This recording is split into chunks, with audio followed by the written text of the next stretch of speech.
نحمده ونصلي على رسوله الكريم اما بعد فاعوذ باللہ من الشیطان الرجیم بسم اللہ الرحمن الرحیم۔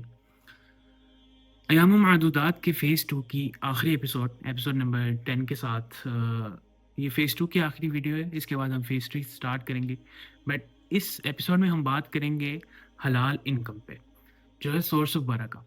اس دنیا میں چلنے کے بہت طریقے ہیں اور ہم نے دین اور دنیا کو ایک ساتھ لے کے چلنا ہے۔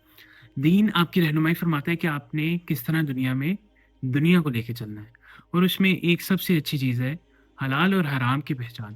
ہمیں قرآن اور حدیث کے ذریعے ہمیں اسلام نے حرام اور حلال کی پہچان کروا دی گئی ہے۔ ایک جو مین چیز جو اس دنیا جس پر ہم انحصار کرتے ہیں وہ ہے پیسہ۔ ہر ایک کو پیسہ چاہیے، اور پیسے کے بغیر دنیا نہیں ہے، جو کہ ہم دیکھتے ہیں۔ مطلب ہر چیز، اگر آپ نے پانی بھی خریدنا ہے، اس کے لیے آپ کو پیسے کی ضرورت ہے۔ لیکن اب آپ پہ ڈیپینڈ کرتا ہے کہ آپ اس پیسے کو کس طرح یوٹیلائز کرتے ہیں۔ آپ حلال بھی کما سکتے ہیں، آپ حرام بھی کما سکتے ہیں۔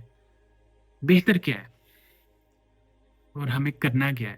اللہ رب العزت نے ہمیں یہ بتلا دیا ہے، حرام ہمارے لیے نہیں ہے، حلال ہمارے لیے۔ تو حلال کمانے کے لیے ہمیں حلال جد و جہد بھی کرنی چاہیے۔ اگر ہم قرآن کی بات کرتے ہیں تو اللہ رب العزت نے سورہ المطففین میں نازل فرمائی، اس میں بتایا، اگر ہم پہلی آیت پہ جاتے ہیں، ہلاکت ہے کمی کرنے والوں کے لیے۔ پھر فرمایا وہ لوگ کہ جب دوسروں سے ناپ کر لیتے ہیں تو پورا لیتے ہیں، اور جب خود انہیں ناپ کر یا تول کر دیتے ہیں تو کمی کر دیتے ہیں۔ کیا ان کو یہ گمان نہیں ہے کہ وہ دوبارہ اٹھائے جانے والے ہیں؟ یہ کن لوگوں کی بات ہو رہی ہے؟ جب آپ کاروبار کرتے ہیں، جب آپ بزنس کرتے ہیں، جب آپ نے کوئی چیز ارن کرنی ہے، وہ آپ نے حلال طریقے سے کرنی ہے۔ تو اگر آپ اپنے ناپ تول میں کمی کریں گے، اگر آپ اپنی تجارت میں، اپنی بزنس میں کمی کریں گے اور حلال طریقے سے کوئی چیز نہیں کمائیں گے، تو پھر آپ کو یہ جان لینا چاہیے کہ ایک دن آپ لوگ بھی اٹھائے جائیں گے۔ آخرت کا دن متعین کیا گیا ہے، موت آنی ہی آنی ہے، آپ کے لیے آپ کا حساب ہوگا۔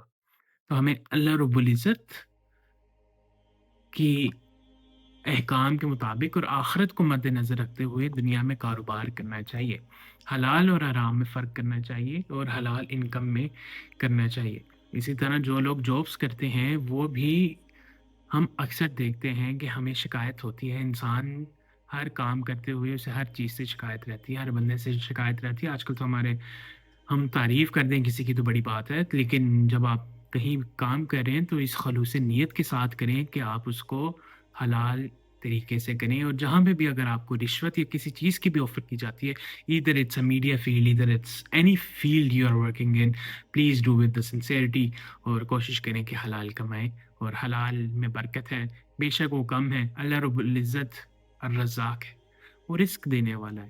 تو اللہ سے مانگیں، اللہ دینے والا ہے۔ انشاءاللہ کل نئے فیس کے ساتھ ملاقات ہوگی، تب تک کے لیے دعاؤں میں یاد رکھیں۔ بارک اللہ فیکم۔